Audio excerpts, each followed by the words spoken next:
ఏమి సత్య, ఇవన్నీ మీ అత్తగారి చిన్నగలే, ఎంత బాగున్నాయో. నీ పెళ్ళయి సంవత్సరమే కదా అయింది. పెళ్ళికి నగలు పెట్టారుగా, మళ్ళీ ఈలోపే నీకోసం ఇన్ని కొన్నారా? నాకు ఆశ్చర్యంగా ఉంది. ఎంతైనా నువ్వు చాలా అదృష్టవంతురాలివి లేవే. అదృష్టమేలే. పెట్టినప్పుడు పెడతారు, తిట్టినప్పుడు తిడతారు అని మా అత్త సాధింపులు నీకేం తెలుసు? ఈ బంగారం డబ్బు తెచ్చి నా మొహం మీద పోస్తే మాత్రం ఏం ఉపయోగమే? నాతో మాట మంతి మంచి ఏమీ ఉండవు. ఎప్పుడు నేను ఆ ఇంట్లో ఒంటరిగా బతకాల్సిందే. నీకే నువ్వెన్నైనా చెప్తావు. ఏం కావాలన్నా దానికి రెట్టింపుగా తెచ్చి నా మొహాన్ని పాడేస్తారు.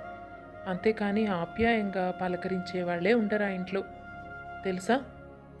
మా ఆయనతో సహా ఎవరి పనిలో వాళ్ళు ఎప్పుడు బిజీగా ఉంటారు. వీటిని చూసుకుంటూ నేను బతకాలన్నమాట. ఇగో, మా ఇంటికి కూడా ఎప్పుడు పంపించరు. నీకు తెలియందే ఉంది.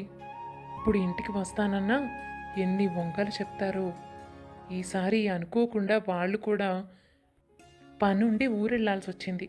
అందుకే ఇక ఇంట్లో ఉంచడం ఎందుకులే అని పంపించారు. లేదంటే ఈ సంవత్సరంలో నేను వచ్చి ఇక్కడ 10 రోజులు ఉండడం ఎప్పుడైనా చూసావా నువ్వు? అక్కడ అన్ని సౌకర్యాలుండగా నువ్వు ఇక్కడికి వచ్చి ఏం చేస్తావే?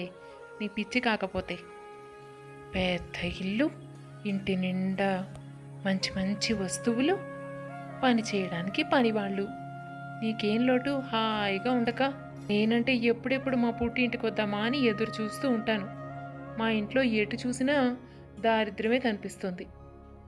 లక్క పెడతలాంటి ఇల్లు, పాత పడిపోయిన పురాతన వస్తువులు, ఎటు చూసిన సర్దుబాట్లు కట్టుబాట్లు. 4 రోజులు మా ఇంటికి వచ్చి మనశ్శాంతిగా గడుపుదామని ఎప్పుడు ఎదురు చూస్తూ ఉంటాను. నాకు మాత్రం ఎక్కడ కుదిరిందని.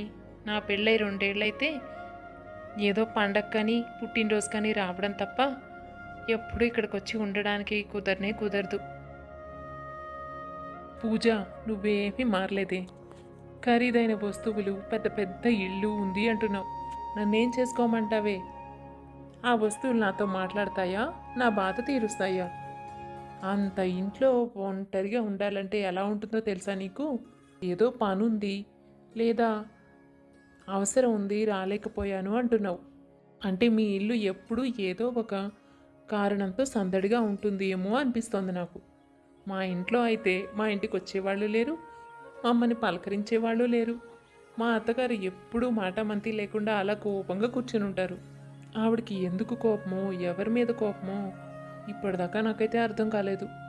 సరేలే, అదంతా పక్కన పెట్టేసేయి. ఇదంతా ఎప్పుడూ ఉండేదే. ఇంకో 2 రోజులైతే నేను మళ్ళీ తిరిగి ప్రయాణం అవ్వాలి. ఇంకా ఏంటి విశేషాలు చెప్పు. 2 ఏళ్ళు అయిందంటున్నావు కదా, మరి ఇంకా ఏం విశేషం లేదేంటే? ఇంకా నయ్యల్లే, తాను దూర సందు లేదు మెడకేమో డోలా అన్నట్టు మేమే రోజులు నానా కష్టాలు పడి ముందుకు ఈడుస్తున్నాం. ఇప్పుడు అది కూడా వచ్చిందంటే ఇంకా నా జీవితం తలకిందులైపోతుంది. ఆ పుట్టే బిడ్డకేం పెట్టాలి, ఏం కొనాలి, వీటి మీద ఒక అవగాహన ఉండాలి కదా. చూడు, అందరూ పిల్లల్ని ఎలా పెంచుతున్నారో. అమ్మాయో అబ్బాయో పుట్టేసరికి ఒక సొంత ఇల్లు, కారు, పోలెడంత డబ్బు అన్నీ కూడబెట్టుకుని ఉండాలి. ఇవన్నీ జరిగేసరికి నా జీవితం తెల్లారిపోయేలా ఉంది. నేను అనుకునే దాంట్లో తప్పే ఉంది.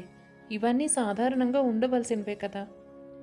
నువ్వన్నట్టు అమ్మాయో అబ్బాయో పుట్టారే అనుకోవి, వాళ్ళకి బట్టలు కొనాలా, మంచి ఆహారం పెట్టాలా, బారసాల, అన్నప్రాసన, పుట్టినరోజు అంటూ పెద్దగా వేడుకలు చేయాలా? ఇవన్నీ చెయ్యాలంటే మా ఆయన జీవితం అంతా వచ్చే జీతాన్ని ముందే తీసుకోవాలి. ఇదంతా అయ్యే పని కాదులేవే. బాగుంది నువ్వు చెప్పేది. సొంత ఇల్లు, కారు లేని వాళ్ళందరూ పిల్లల్ని కండ మానేస్తున్నారా ఏంటి? పుట్టినప్పటి నుంచి అన్ని సౌకర్యాలు ఉన్నా కూడా సమస్యే. పిల్లలకు మంచి చెడు, అష్టం సుఖం ఏమీ తెలియకుండా పోతాయి. మన దగ్గర ఉంది కదా అని వాళ్ళకి అన్నీ అలవాటు చేస్తాం. రేపు పొద్దున్న వాళ్ళు చివరకు అవి లేకపోతే బతకలేమన్న పరిస్థితికి వచ్చి కూర్చుంటారు. ఏంటే నువ్వు ఏం చెప్పినా ఏదో ఒకటి మాట్లాడుతున్నావు. సరేలే, భోజనం వేళ అయిందిగా, నేను వెళ్తున్నా. 2 రోజుల్లో మళ్ళీ ప్రయాణం అన్నావు. ఈలోపు ఒకసారి మా ఇంటికి వచ్చేళ్ళు. అమ్మ నిన్ను మరీ మరీ అడిగినట్టు చెప్పమంది. ఇంటికి తప్పకుండా తీసుకురమ్మంది. అర్థమైందా? వీళ్ళిద్దరూ ప్రాణ స్నేహితులు. ఆ విషయం మీకు ఇప్పటికే అర్థమై ఉంటుంది. పూజ, సత్య చిన్నతనం నుంచి ఆ ఊళ్ళో కలిసిమెలిసి పెరిగి చివరిదాకా అక్కడే చదువుకొని పెళ్ళిళ్ళు చేసుకొని ఎవరి ఊరికి వాళ్ళు వెళ్ళిపోయారు. చాలా రోజుల తర్వాత కలవడం వల్ల ఎక్కడ లేని కబుర్లన్నీ చెప్పుకుంటూ కూర్చున్నారు. ఇక తన జీవితం తనకు ఉన్న నిష్ఠూరాన్నంతా చెప్పుకొని పూజ తిరిగి తన ఇంటికి బయలుదేరింది.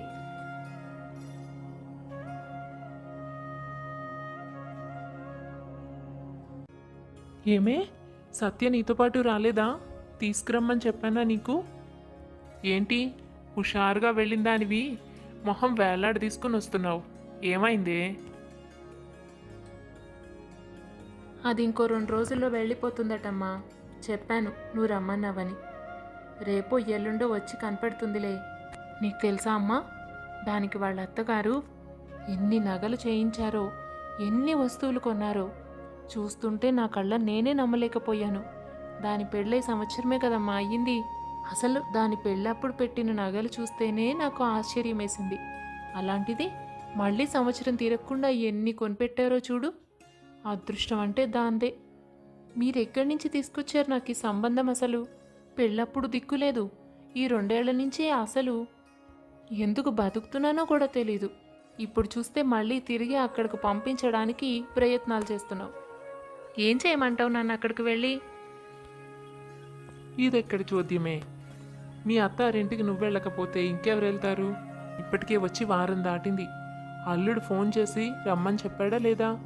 ఇంకా ఎన్ని రోజులుంటావు? బయలుదేరు. ఏం చేయమంటావేంటి? మీ ఆయన్ని చూసుకోవాలి, మీ అత్తమామల్ని చూసుకోవాలి, మీ ఆడపడుచుని చూసుకోవాలి, నిన్ను నువ్వు కూడా చూసుకోవాలనుకో. ఇంటి పని బాధ్యతగా చెయ్యి. నీ అర్థం లేని ఆలోచనలతో జీవితం పాడు చేసుకోకు. దానికి నగలు పెడితే పెట్టుండొచ్చు. వాళ్ళ అత్తారు సంపన్నులు కాబట్టి ఎన్నైనా చేస్తారు. నీకు తెలీదా సత్య వాళ్ళు కూడా ఉన్నవాళ్లే అని? మనం మధ్యతరగతి కుటుంబం వాళ్ళం. దానికి తగ్గ సంబంధమే చూసుకున్నాం. మధ్యతరగతి కుటుంబాల్లో ఆర్భాటాలు ఆడంబరాలు ఉండవు తల్లి. నీకు చిన్నప్పటి నుంచి మన ఇంట్లో అలవాటే కదా. ఇప్పుడేంటి కొత్తగా మాట్లాడుతున్నావు? సకల సౌకర్యాలు ఉండి ఏ కష్టం లేకుండానే పెరిగావా నువ్వు ఇంట్లో? అదే కదా నా బాధ కూడా. ఎలాగూ మన ఇంట్లో ఎప్పుడు అన్నిటికీ సర్దుకునే బతికాను. ఇక మా అత్తారిల్లు కూడా అలాంటిదే వచ్చింది. ఇక అయితే నేను జీవితం మొత్తం సర్దుకుంటూ బతకవలసిందేనా ప్రతి దానికి? అరే, బంధువులు ఇంట్లో పెళ్ళైతే వెళ్ళి ఇవ్వడానికి ఒక కాస్ట్లీ గిఫ్ట్ కొనమంటే మా ఆయన నా వైపు వింతగా చూశాడు. నేనేమైనా తప్పు మాట అన్నానా ఏంటి? ఎవరింటికైనా వెళ్ళేటప్పుడు, పెళ్ళిళ్ళకి పుట్టినరోజులకి వెళ్ళేటప్పుడు గౌరవంగా కాస్ట్లీ గిఫ్ట్లు ఇవ్వాలా వద్దా? ఆ మాత్రం దానికి నేనేదో మహాపరాధం చేసినట్టు చూశాడు మా ఆయన. ఒకటేంటి, ఎన్ని విషయాలున్నాయో చెప్పడానికి. వాళ్ళు వీళ్ళు కట్టుకునే మంచి మంచి చీరలు చూస్తూ గడపడమేనా నా జీవితం మొత్తం? నేను కొనుక్కోవద్దా? మా ఇంటి చుట్టుపక్కల వాళ్ళు ఎలా ఉంటారో తెలుసా నీకు? వాళ్ళని చూస్తే అప్పుడు నీకు అర్థమవుతుంది. అబ్బబ్బా, వాళ్ళ ఇంట్లోకి వెళితే మంచి సోఫా సెట్లు, పెద్ద టీవీ, అంత రిచ్గా బతకాలని ఉంటుంది నాకు. కానీ ఇక్కడ చూస్తే అద్దె ఇల్లు, అది కూడా పాత పడిపోయి ఉంటుంది. సోఫా సెట్ కాదు కదా, దీవాన్ కూడా లేదు ఇంట్లో. ఆ ప్లాస్టిక్ కుర్చీలు ఒకటి ఉంటాయి. ఇక మంచం సంగతి చెప్పనే అక్కర్లేదు. 2 సార్లు కూర్చుంటే విరిగిపోతుందేమో అన్నట్టు ఉంటుంది. ఈ వస్తువులన్నీ మార్చేసి కొత్తవి తీసుకుందామండి అంటే మా ఆయన, ఇంకొన్ని రోజులైతే నాకు ప్రమోషన్ వస్తుంది పూజ, అప్పుడు ఏమైనా ట్రై చేద్దాం. ఇప్పట్లో నాకు ఈ ఖర్చులు ఏమీ పెట్టకు. ఇప్పటికే బండి మీద తీసుకున్న ఈఎంఐ కట్టడంతోనే అయిపోతోంది. మిగతా జీతం ఇంటి ఖర్చులకే పోతోంది. ఇక డబ్బు ఎక్కడి నుంచి తీసుకురాను? కొత్త కొత్త వస్తువులు కొనాలంటే వేలకు వేలు డబ్బు పొయ్యాలి. నేను అవన్నీ ఇప్పుడు చెయ్యలేను. నా దగ్గర అంత డబ్బు పోగయ్యాక నీకు చెప్తాను. అప్పుడు నీ ఇష్టం వచ్చినవు కొనుక్కో. అప్పటిదాకా నన్ను మాత్రం కదపకు. అది ఆయన చెప్పిన మాట. ఈయనకి ప్రమోషన్ ఎప్పుడు రావాలి, డబ్బు ఎప్పుడు పోగేయాలి, ఎప్పుడు కొనాలి, ఎప్పుడో అబ్బాయినో అమ్మాయినో కానీ అచ్చటా ముచ్చట తీర్చుకోవాలి. ఇవన్నీ ఎప్పుడు జరుగుతాయో తెలీదు. ఇందాక సత్య అడుగుతోంది విశేషమేం లేదా అని. అసలు ఇల్లు ఇలా పెట్టుకుని పిల్లల్ని కంటే అవస్థలు పడ్డం తప్ప ఉపయోగం ఏముంది? నాతో పాటు నా పిల్లలు కూడా ఎప్పుడు ఏం చేయాలా అని ఎదురు చూస్తూ ఉంటారు వాళ్ళ కోరికలు తీర్చుకోవడానికి. అటువంటి జీవితం వాళ్ళకి ఇవ్వడం నాకు ఇష్టం లేదు. అందుకే బోలెడంత డబ్బు సంపాదించి ఇంట్లో కావాల్సినవన్నీ కొనుక్కున్నాక అప్పుడు పిల్లల్ని కంటే బాగుంటుందని నిర్ణయించుకున్నాను.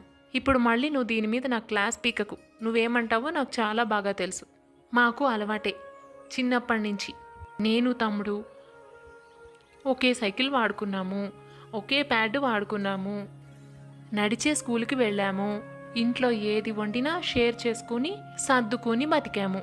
అంతే కదా? అవన్నీ మా చిన్నప్పుడు చేస్తే చేశాంలే. అప్పుడు మాకింత జ్ఞానం లేదు కాబట్టి.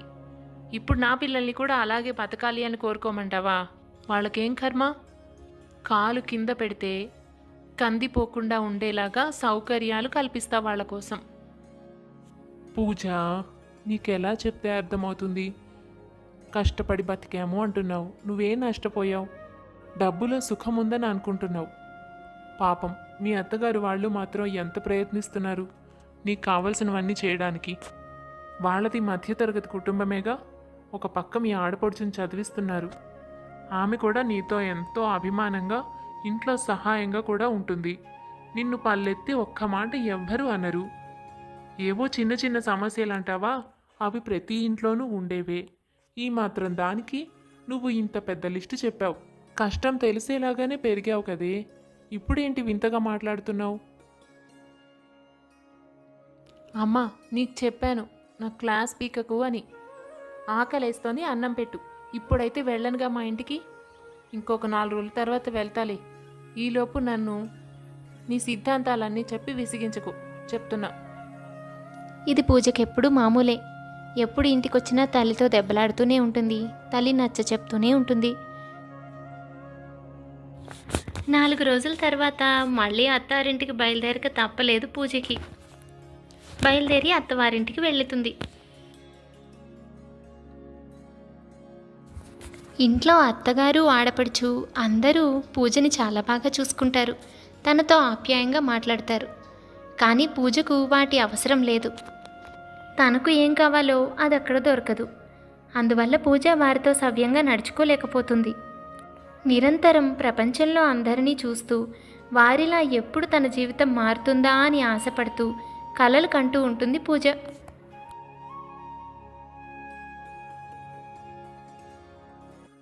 ఏమ్మా పూజ, పండగ వస్తోంది కదా. మనం ఎప్పుడు బట్టలు తీసుకునే షాప్ ఉందే, వాళ్ళు స్పెషల్ డిస్కౌంట్ పెట్టారంట. వెళ్ళి పండగకి చీరలు కొనుక్కుందామా? మళ్ళీ అదే షాప్ అత్తయ్యా? అక్కడ ఏముంటాయి అసలు కొనుక్కోవడానికి?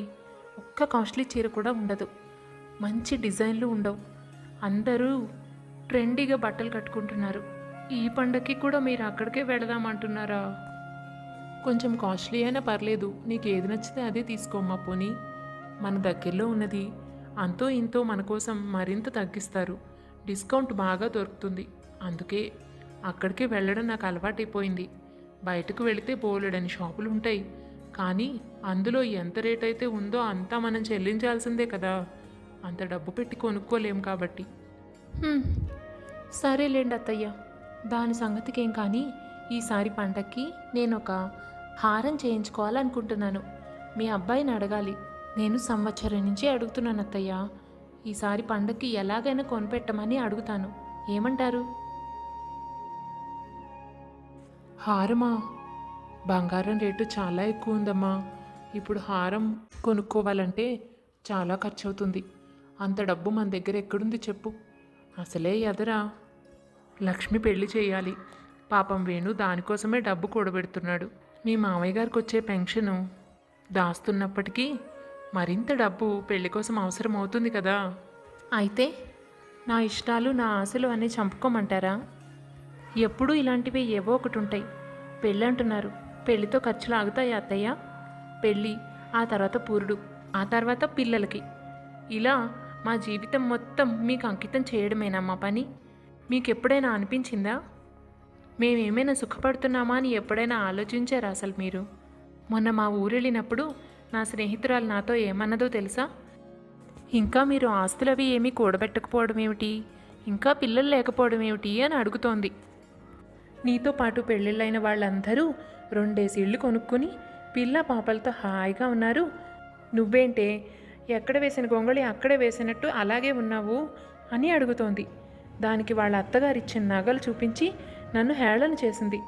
నేను ఎన్ని అవమానాలు భరిస్తున్నానో మీకు తెలుసా అత్తయ్య? అసలు మీరెప్పుడైనా మేమింకా పిల్లల్ని ఎందుకు కనలేదని ఆలోచించారా? అసలు మీకు ఆలోచన ఉందా? మీ కూతురు జీవితం మాత్రం బాగుంటే చాలా. అయ్యో, అంతలేసి మాటలు ఎందుకమ్మా? నాకు మాత్రం ఓ మనోడో మనోరాలో ఇంట్లో తిరుగుతూ ఉంటే చూడాలని ఉండదు? అచ్చటా ముచ్చటా తీర్చుకోవాలని ఉండదు? మీరేం మాట్లాడుకున్నారో నాకేం తెలుస్తుంది? ఆ సంగతి నేను మాట్లాడడం పద్ధతి కాదని మౌనంగా ఉన్నానే తప్ప దానిని కూడా నువ్వు అపార్థం చేసుకున్నావా? అసలు నీకు ఈ ఇంట్లో ఏం సమస్య ఉందని ఇంతలా మాట్లాడుతున్నావు? నేను ఏం అడిగినా మీ అబ్బాయి ముందు నా జీతం సరిపోదు, డబ్బులు సరిపోవు అనే వంక పెడతారు. ఇంట్లో కావలసిన వస్తువులు కొనమని, నాకు మంచి మంచి బట్టలు నగలు కొనమని ఎన్నిసార్లు అడుగుంటాను. కానీ ప్రతిసారి డబ్బు దాచాక కొంటానని మాట దాటేస్తున్నారు. నేను కూడా ఏళ్ల నుంచి ఎదురు చూస్తూనే ఉన్నాను, కానీ ఆయన ప్రవర్తనలో మార్పే లేదు. ఇదంతా దేనికోసం? లక్ష్మి పెళ్ళికి డబ్బు దాచడానికి, మీకోసం ఖర్చు పెట్టడానికి, అంతేగా? మరి నా కోసం? అందుకే నా జీవితం బాగుపడేదాకా పిల్లల్ని కనొద్దని నేనే అనుకున్నాను. నాకే ఇప్పుడు దిక్కు లేదు. ఇక రేపు పిల్లలు పుడితే వాళ్ళనెవరు చూసుకుంటారు? వాళ్ళని కూడా నాలాగే సర్దుకొని బతకమని చెప్తారా? అమ్మా పూజ, మనది మధ్యతరగతి కుటుంబం. కొన్ని అవసరాలను, కొన్ని ఇష్టాలను వదులుకోక తప్పదు. అందరూ ఇలాగే బ్రతుకుతారు. దానికోసం పిల్లల్నే కనకుండా ఉండడం మాత్రం సమంజసం కాదు. ఈరోజు ఉన్నట్టు రేపు ఉండదు. త్వరలో మీకు ఇంకా బాగా కలిసి రావచ్చు. ఇప్పుడు పరిస్థితి కాస్త ఇబ్బందిగా అనిపించవచ్చు, కానీ ఇంకా చాలా ఏళ్ళు మీకు జీవితం ఉంది. అప్పుడే నువ్వు అన్నీ కోల్పోయినట్టుగా మాట్లాడుతుంటే ఆశ్చర్యంగా ఉంది. నేను మీ మావయ్య గారు ఎన్నో కష్టాలు పడి ఈ పిల్లలిద్దరినీ పెంచుకుంటూ వచ్చాం. కానీ ఏ రోజు మేమిద్దరం కష్టపడుతున్నామని, నష్టపోతున్నామని అనుకోలేదు. మనకున్న దానిలో స్థితిగతుల్ని బట్టి నడుచుకోవడమే మాకు వచ్చు. అదే వేణువుకు కూడా అలవాటు. అందుకే పరిస్థితిని బట్టి కొన్ని అవసరమైనవి తీరిన తర్వాత నీకు కావలసినవన్నీ కొనిపెడతాడు. ఈ ఇంటి బాధ్యతలని కొడుకుగా వాడే కదా చూడవలసింది. మీ తమ్ముడు, మీ అమ్మా నాన్న కలిసి నీ పెళ్లి చేయలేదు. దానికోసం వాళ్ళు కూడా ఎంతో కష్టపడి డబ్బు కూడబెట్టే ఉంటారు. అక్కడ ఇక్కడ అప్పు చేసో ఏదో ఒక రకంగా నీకు కావలసినవన్నీ ఇస్తూ ఉండుంటారు. అవునా కాదా? అలాగే కదా ఇక్కడ కూడా. నువ్వు దీనిని మాత్రం ఎలా తప్పు పడుతున్నావు పూజ? ఏమో అత్తయ్య, ఏవేవో విషయాలు చెప్పి నా మనసు మార్చడానికి ప్రయత్నించకండి. నన్ను పని మనిషిగాను, ఆయన్ను డబ్బిచ్చే మనిషిగాను మీరు వాడుకుంటున్నారు అంటాను. అంతకంటే గౌరవంగా మాట్లాడడం నాకు చేత కావడం లేదు. మీరేమనుకున్నా సరే, మేమిద్దరమే కనుక బ్రతుకుతూ ఉంటే ఆయన జీతం మా అవసరాలకి, మా ఆశలకి కూడా పనికొస్తుంది. అందుకే చాలాసార్లు వేరు కాపురం పెడదామని అడిగాను. మీ అబ్బాయి ఎప్పుడూ నా మాట ఖాతరు చేయలేదు. ఎప్పుడూ నేను ముసల్దాన్ని అయిపోయిన తర్వాత నాకు ఆశలు కోరికలు ఏముంటాయి? ఇప్పుడే కదా నేను ఆశపడేది. పూజ, నువ్వు అడిగిందేమీ వేణు కొనివ్వడం లేదా? నాకు అర్థం కావడం లేదు. ప్రతి పండక్కి నీకు లక్ష్మికి సమానంగా బట్టలు కొంటాడు. అది కూడా ఒకరిది ఎక్కువ ఒకరి తక్కువ అని ఎప్పుడూ ఆలోచించలేదే. నీకు కావలసిన అవసరాలన్నీ తను చూసుకుంటున్నాడు. నువ్వు బలహీనంగా ఉన్నావనే కదా నీకు ప్రత్యేకంగా ప్రోటీన్ పౌడర్ కూడా తెచ్చిపెట్టాడు. అసలు నీకు ఏ అవసరం వేణు తీర్చడం లేదు. ఇంత అసహనంగా మాట్లాడుతున్నావు. చాలా బాగా తీరుస్తారు. నేను 2000 చీర అడిగితే 500 చీర కొని పెడతారు. బ్యూటీ పార్లర్కి వెళ్ళి మేకప్ చేయించుకుంటాను అంటే షాప్లో ఉన్న ఫెయిర్ అండ్ లవ్లీ చేతిలో పెడతారు. డైటీషియన్ దగ్గరకు వెళ్ళి నేను ప్యాక్ తీసుకుంటాను అంటే ఆ ప్రోటీన్ పౌడర్ తెచ్చిపెట్టారు. అంతే. నేను అడిగిన ఏది కూడా మీ అబ్బాయి నాకు ఇప్పటిదాకా చేయలేదు. నేను ఈ ఇంట్లో నరకం చూస్తున్నాను. పూజ మాటలకు ఆశ్చర్యపోయింది అత్తగారు. ప్రాథమిక అవసరాలైతే అనుకోవచ్చు. పార్లర్కి వెళ్ళలేదని, డైటీషియన్ కోర్సు తీసుకోలేదని కూడా బాధపడి నరకం చూస్తున్నాను అనేవాళ్ళు ఉంటారా అని నిజంగా ఆశ్చర్యం వేసింది. ఇక పూజతో మాట్లాడడం, సర్ది చెప్పడం అయ్యే పని కాదని అర్థం చేసుకుని మౌనంగా అక్కడి నుండి వెళ్ళిపోయింది. పూజ మాత్రం మనసులో అమ్మో, లక్ష్మి పెళ్లి దాకా వేశారు. లక్ష్మి పెళ్లి కూడా చేయడం అంటే ఆ తర్వాత సారెలు పురుళ్ళు, ఇక చెప్పలేనంత. ఇలా ఊరుకుంటే లాభం లేదు. ఎలాగైనా ఈయనతోటి మాట్లాడి వేరు కాపురం పెట్టించాల్సిందే. అలా అయితే కానీ నాకు ఒక జీవితం అనేది ఉండదు. లేదండి, ఏదైనా సరే ఈసారి పండక్కి నాకు మీరు హారం చేయించాల్సిందే. ఇక మీద నేను ఒప్పుకునేదే లేదు. ఇంకా ఎన్నేళ్ళు? ఏళ్లకు ఏళ్ళు గడిచిపోతూనే ఉన్నాయి. చివరకు పిల్లలు పుడితే వాళ్ళెక్కడ ఈ దరిద్రం అనుభవించాల్సి వస్తుందోనని నేను బాధపడుతున్నాను. నాకు మీరు ఎక్కడి నుంచి తీసుకొస్తారో తెలీదు. నాకు ఈ పండక్కి హారం చేయించాల్సిందే, లేదంటే నేను ఇంట్లో ఉండనుగాక ఉండను. మొన్న మీ చెల్లెలి కాలేజీ ఫీజు కట్టడానికి ఎక్కడి నుంచి వచ్చాయే డబ్బులు? నాకు తెలియదు అనుకున్నారా? అత్తగారికి వైద్యం చేయించారు, మామగారికేమో చిన్నగా వ్యాపారం పెట్టుకుంటానంటే ఎక్కడో డబ్బు అప్పు తీసుకున్నారు. విషయాలన్నీ నాకు తెలుసు. మరి నేను అడిగింది మాత్రం చెయ్యనుగాక చెయ్యను అంటున్నారు. ఇక్కడే అర్థమైపోవడం లేదా నాకు మీరు ఎంతవరకు ప్రాముఖ్యత ఇస్తున్నారు అన్న సంగతి? పూజ, అసలు నువ్వు మాట్లాడేదానికి అర్థం ఉందా? అమ్మకు ఆరోగ్యం కోసం వైద్యం చేయించాను, అది తప్పనిసరి. అలాగే సుధకి కాలేజ్ ఫీజు కట్టాను, అది తప్పనిసరి. మరి నాన్న చిన్న వ్యాపారం పెట్టుకుంటానంటే అప్పు తెచ్చాను, నిజమే. ఈ విషయాలన్నీ నీకు చెప్పింది నేనేగా. నాన్న వ్యాపారం పెట్టుకుంటే మనకే కదా మరికొంత ఆదాయం పెరిగేది. నెల నెల దాని మీద కూడా ఎంతో కొంత రాబడి వస్తూ ఉంటుంది. వృద్ధి చెందితే మరింతగా సంపాదించగలుగుతాము. తప్పనిసరి విషయాలకు ఎప్పుడైనా డబ్బు ఖర్చు పెడతాం. ఆడంబరాల కోసం పెట్టమంటే ఇప్పుడు ఎక్కడి నుంచి తీసుకురాను?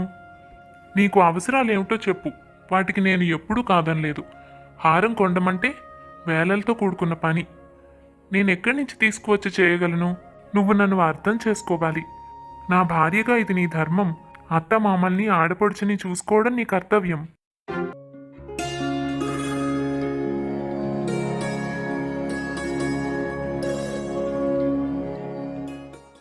అర్థం చేసుకుంటూనే ఉన్నాను. 2 ఏళ్ల నుంచి నేను ఎదురు చూస్తూనే ఉన్నాను. అయినా మీకొచ్చే జీతం మన వరకు అయితే శుభ్రంగా సరిపోతుంది. అత్తగారిని మామగారిని మీ చెల్లెల్ని కూడా చూసుకోవడం వల్లనే మనకు రూపాయి మిగలడం లేదు. లేదంటే ఈ పాటికి డబ్బు దాచుకుని మనం కూడా ఏదో ఒకటి కొనుక్కునేవాళ్ళం. నాకు హారం కూడా వచ్చేది. సొంత ఇంటికి కూడా ప్లాన్ చేసుకునేవాళ్ళం. ఎన్నిసార్లు చెప్పాను మనం వేరు కాపురం పెడదామని. ఇంట్లో అన్నీ కొత్త కొత్త వస్తువులు కొనుక్కోవచ్చు. నా ఫ్రెండ్స్ కానీ మీ ఫ్రెండ్స్ కానీ ఇంటికి వస్తే ఇల్లు ఎలా ఉందో చూసారా అసలు చూడ్డానికి? వాళ్ళు పక్కకు తిరిగి నవ్వుకుంటున్నారు. మీకు ఇవన్నీ పట్టకపోవచ్చు, నేను ఇవే పట్టించుకుంటాను. నాకు ఇవే ముఖ్యం. నేను ఆడంబరంగానే బతుకుతానండి, అంతే. వాళ్ళ సంగతి వాళ్ళని చూసుకోమని చెబితే ఈ పాటికి మనం కూడా జీవితంలో స్థిరపడేవాళ్ళం. ఇంటిని చూసో ఇంట్లో ఉన్న వస్తువుల్ని చూసో నవ్వే వాళ్ళ గురించి నువ్వు ఆలోచిస్తూ ఉండుండొచ్చు. అదే మనుషులు నేను తల్లి తండ్రుల్ని చూడక నా బాధ్యతల్ని వదిలేస్తే నన్ను దుమ్మెత్తిపోస్తారు. నేను నా ధర్మం ఆచరించకుండా ఉన్నప్పుడు మనకు మాత్రం జీవితంలో ఏదైనా కలిసి వస్తుందని నువ్వు ఎలా అనుకుంటున్నావు? అప్పుడు ఇంకా పతనమైపోతాం. వాళ్ళిద్దరికీ ఆరోగ్యం సరిగ్గా లేదు, ఆ విషయం నీకు తెలుసు. చెల్లెలు పెళ్లి చేయాలి. మాకు ఎటువంటి ఆస్తిపాస్తులు లేవు. ఈ విషయాలన్నీ తెలిసే మీరు పెళ్లి సంబంధానికి ఒప్పుకున్నారు. మేమేమీ అబద్ధం చెప్పి పెళ్లి చేసుకోలేదే. నీకు ఇటువంటి ఆశలు ఆర్భాటాలు ఉన్నప్పుడు, అలా తప్పితే బ్రతకలేను అన్నప్పుడు గొప్పింటి సంబంధానికి వెళ్ళి ఉండవలసింది. పెళ్లి చేసుకున్న రోజు గుర్తురానివన్నీ ఇవాళ గుర్తుకు వస్తే నన్ను నేను ఉన్నట్టుండి మార్చుకోవడం సాధ్యం కాదు కదా. వాళ్ళని చూసుకోవడం నా బాధ్యత. నేను బ్రతుకున్నంత వరకు నా బాధ్యతను తప్పాలని అనుకోవడం లేదు. నువ్వు కూడా నా అర్థాంగిగా నా బాధ్యతల్లో పాలు పంచుకోవడం నీ ధర్మం. ఇలా ఇష్టం లేనట్లుగా ఏం చేసినా నీకు మంచి ఫలితం ఉండదు, మనశ్శాంతి కూడా ఉండదు.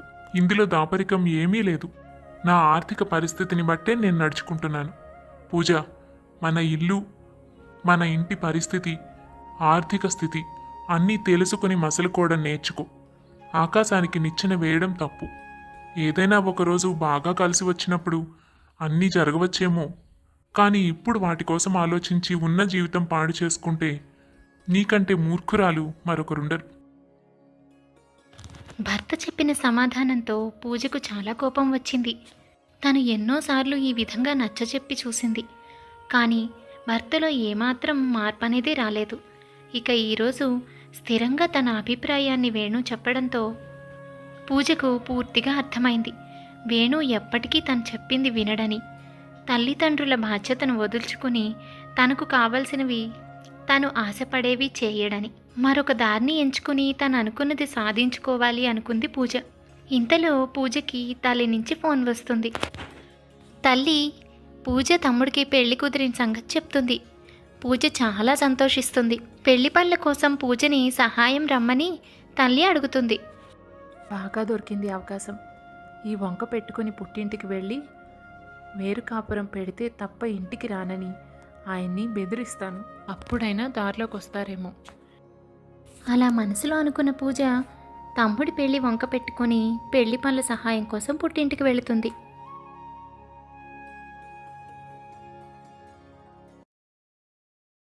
పెళ్లి పనులు జరుగుతూ ఉంటాయి.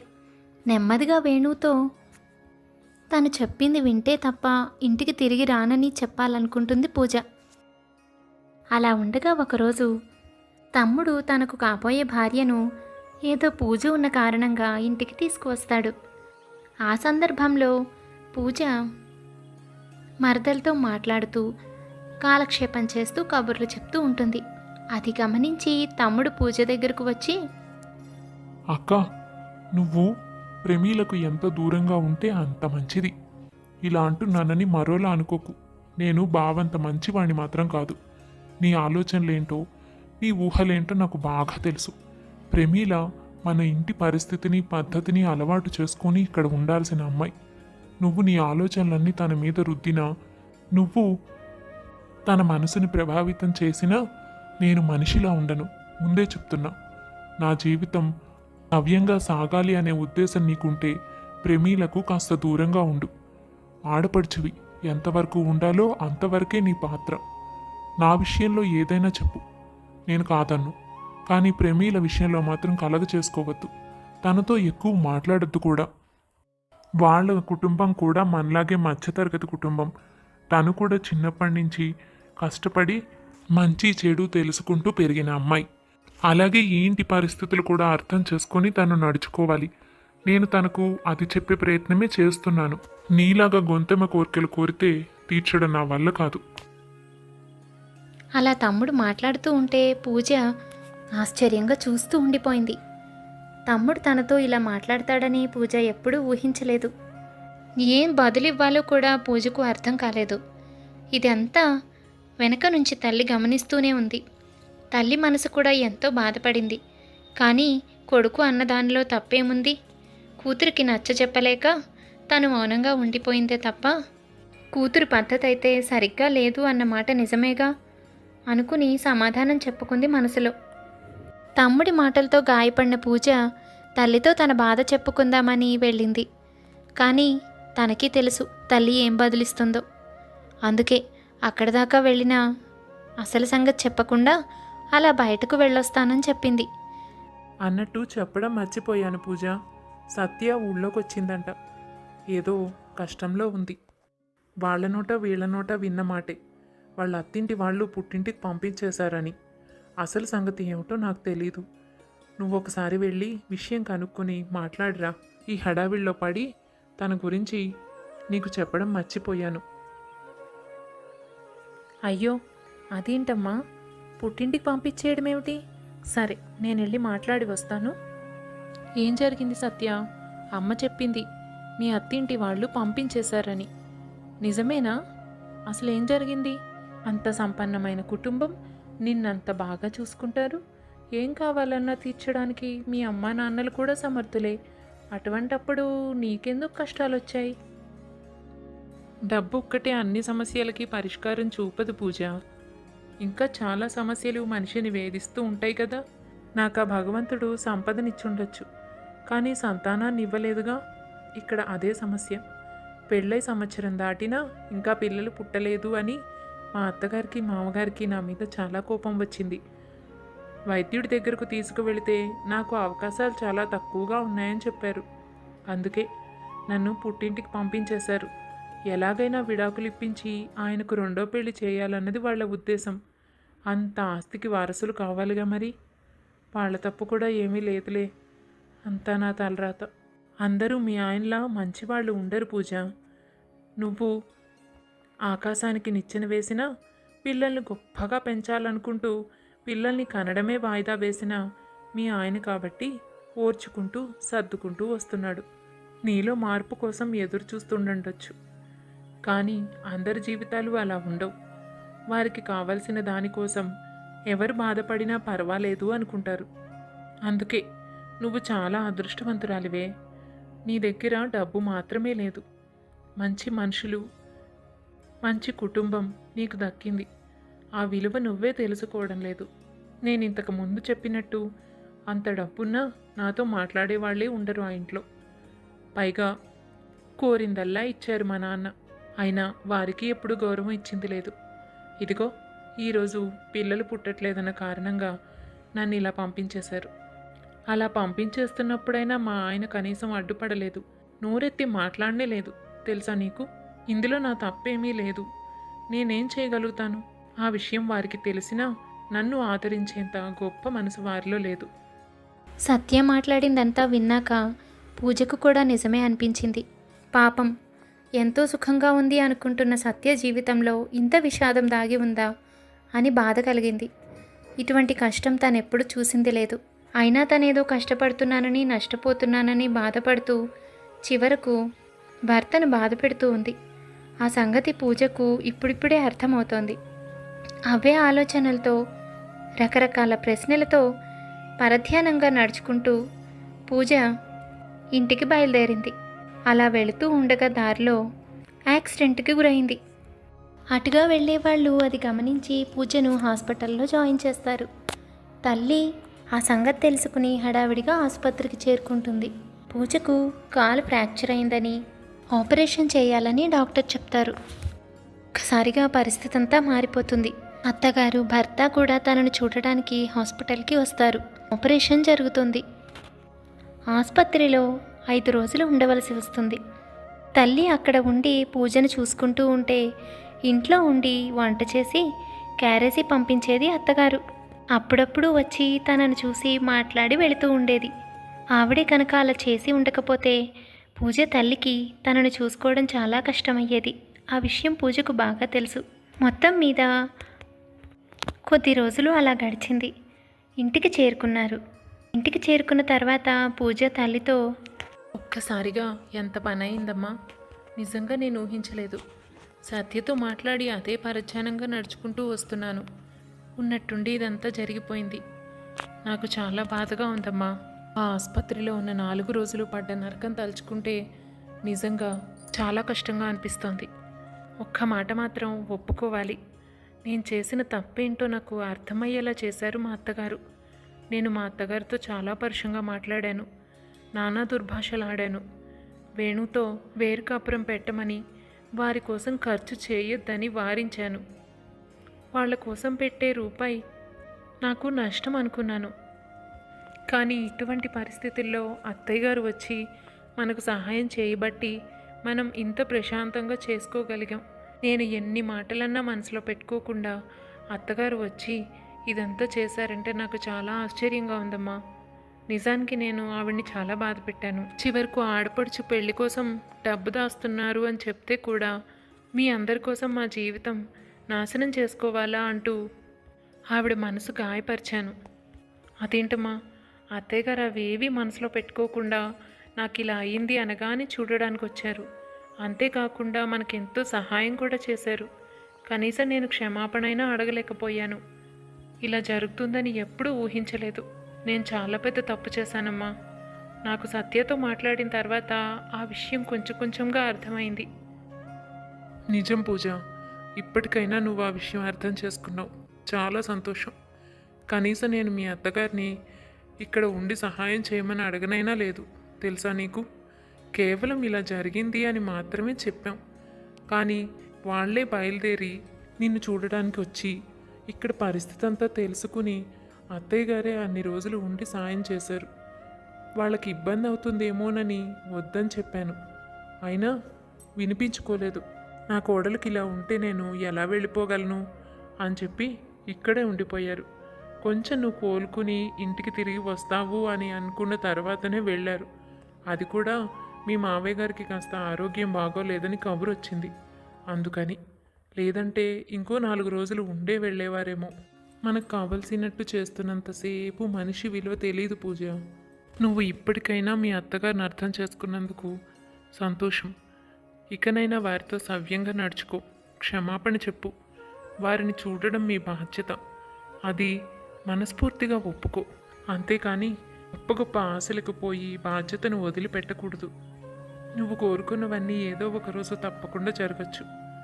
దానికోసం నీ వంతు ఏదైనా చేయగలిగితే చేయి. నిజమేనమ్మా, ఇక నుంచి అలాగే ఉండాలి. అలాగే ఉందామని అనుకుంటున్నాను కూడా. అది సరే, మరి ఎదరు తమ్ముడి పెళ్ళుంది కదమ్మా. మీరు దాచిన కాస్త డబ్బు నా ఆపరేషన్ కోసం కొంత ఖర్చు అయిపోయి ఉంటుంది. ఇప్పుడు ఎలా? వాళ్ళకేం సమాధానం చెప్పాలి? పెళ్లి పనులు ఆగిపోయాయి. ఈ 10 రోజుల నుంచి ఈ హడావిడి సరిపోయింది. ముహూర్తం దగ్గర పడుతోంది. నా వల్ల ఎంత పని అయ్యింది. పెళ్లి పనులు ఆగిపోయిన మాటైతే నిజమేలే, కానీ ఇంకొక 15 రోజులు సమయం ఉంది కాబట్టి గబగబా చేసుకోవడానికి ప్రయత్నించాలి. అయితే డబ్బు మాత్రం ఖర్చు అవ్వలేదు పూజ. ఈ సంగతి నీకు తెలీదా? నీ ఆపరేషన్ కోసం ఖర్చు మీ ఆయనే ఇచ్చాడు. మమ్మల్ని రూపాయి పెట్టనివ్వలేదు. నేను చూడడానికి వచ్చిన రోజే, ఇలా ఆపరేషన్ అని తెలిసిన రోజే డబ్బు తనే చెల్లిస్తానని ఆ రోజే చెప్పాడు. అలాగే అక్కడికి వెళ్ళిన తర్వాత డబ్బు ట్రాన్స్ఫర్ చేశాడు తమ్ముడికి. ఎందుకంటే తమ్ముడి పెళ్ళి ఉంది కదా, ఇప్పుడు ఇటువంటి ఖర్చు పెట్టుకుంటే మీకు ఇబ్బంది అవుతుంది అని చెప్పి అల్లుడే డబ్బు పంపించాడు. నీతో చెప్పి ఉంటాడేమో అనుకున్నాను, నీతో కూడా చెప్పలేదన్నమాట. ఎంత గొప్పవాడే. నీకోసం రూపాయి ఖర్చు పెట్టాడన్నావు. తను దాచిన డబ్బులో ఎంత భాగం నీకోసం ఇప్పుడు పెట్టాడో ఏమో పాపం. చెల్లెలి పెళ్లి కోసం కూడబెట్టుకున్న డబ్బు నీకు ఆరోగ్యం బాగాలేదు అనగానే ఆలోచించకుండా ఖర్చు పెట్టాడు. చూసావా, ఇటువంటి వాటి కోసమే మనం డబ్బు కూడబెట్టుకొని ఉంచుకోవాలమ్మా. గొప్పలకు పోయి ఆడంబరాలకు ఖర్చు పెట్టుకుంటే ఇలాంటి అవసరాలు వచ్చినప్పుడు డబ్బు ఎక్కడి నుంచి వస్తుంది చెప్పు. అందుకే రూపాయి ఖర్చు చేయకుండా మీ ఆయన అంత పొదుపు చేసి జాగ్రత్త పెట్టాడు. ఇవాళ నీకు ఎంత ఉపయోగించిందో చూసావా. తమ్ముడికి డబ్బులు పంపినట్టు కూడా నీకు చెప్పలేదంటే స్వచ్ఛమైన మనసు మా అల్లుడిది. నేనే సరిగ్గా అర్థం చేసుకోలేకపోయాను కదూ. చాలా మాటలని బాధ పెట్టాను. ఇంకా నయం, ఈ వంక పెట్టుకుని ఇక్కడ ఉండిపోతానని బెదిరిద్దామనుకున్నాను. అసలు ఇవన్నీ జరగకపోయింటే నా జీవితంలో వెనక్కి తీసుకోలేని తప్పు చేసి ఉండేదాన్ని. నా జీవితాన్ని నా చేతులారా నాశనం చేసుకుని ఉండేదాన్ని. అంత మంచి భర్తను బాధ పెట్టి నాకు దూరం చేసుకునేదాన్ని. గొప్పగా బతకాలన్న ఆశ నాలో వివేకాన్ని చంపేసింది. ఇకపై నేను ఇలా ఉండకూడదు. ఒక విధంగా ఆ భగవంతుడు నాకు ఎంతో మేలు చేశాడు. నేను తప్పు చేయకుండా కాపాడాడు. ఇక దీనిని నిలబెట్టుకోవాల్సిన బాధ్యత మాత్రం నాదే. అలా ఆలోచించుకున్న పూజ తన తప్పు తెలుసుకుని అప్పటి నుంచి మంచి మార్గాన్ని ఎంచుకుంది. పూజ తమ్ముడి పెళ్ళి ఎంతో వైభవంగా జరిగింది. అత్తమామలు, భర్త అందరూ ఆ పెళ్ళికి వచ్చి వాళ్ళిద్దరినీ ఆశీర్వదించారు. కొన్ని పద్ధతుల వల్ల పూజ మరొక 2 రోజులు అక్కడ ఉండవలసి వచ్చింది. వాళ్ళందరూ వెళ్ళిపోయినా పూజ అక్కడే ఉంది. తను మరునాడు బయలుదేరుతుందనగా తల్లి తన దగ్గరకు వచ్చి, పూజ, రేపేగా నీ ప్రయాణం. చెప్పినవన్నీ గుర్తున్నాయిగా. ఇక ఎప్పుడు నీ బుద్ధిని తప్పుదారి వెళ్ళనివ్వకు. నీకు ఒక ముఖ్యమైన విషయం చెప్దామని వచ్చాను. సత్య గర్భవతి. ఇప్పుడే మల్లన్న చెప్పాడు. ఒకసారి వెళ్ళి దానిని కూడా కలిసిరా. ఇక దాని జీవితంలో కూడా కష్టాలు గట్టెక్కినట్టే. ఏవేవో చిన్న చిన్న సమస్యలు ఉన్నా సర్దుకుపోక తప్పదు. కానీ ఒక పెద్ద గండం నుంచి బయటపడింది. లేదంటే పాపం వాళ్ళ ఆయనకు ఇంకో పెళ్లి చేసేవాళ్లే. దేవుడి దయ వల్ల దాని కష్టం కూడా తీరింది. నువ్వు చెప్పింది నిజమా అమ్మా? చాలా చాలా సంతోషంగా ఉంది. ఇప్పుడే తన దగ్గరికి వెళ్ళి కంగ్రాట్స్ చెప్పి వెంటనే వచ్చేస్తాను. బట్టలు సర్దుకోవాలిగా. మా ఇంటికి వెళుతున్నానని ఈసారి నాకు సంతోషంగా ఉంది. ప్రతిసారి బలవంతంగా వెళ్ళేదాన్ని. ఈసారి ఎప్పుడెప్పుడు వెళతానా అని అనిపించేలా ఉంది తెలుసా. నిజం తెలుసుకుని మనసు తేలికపరుచుకుంటే ఇంత సంతోషంగా ఉంటుందని ఈ మధ్య తెలుసుకున్నానమ్మా. సత్యకు కూడా తన జీవితం బాగుండాలని ఎలాగా సరిచేయాలా అని బాధపడ్డాను. ఆ దేవుడి దయ వల్ల దానికి కూడా కష్టం తీరింది. నేను వెళ్ళొస్తాను.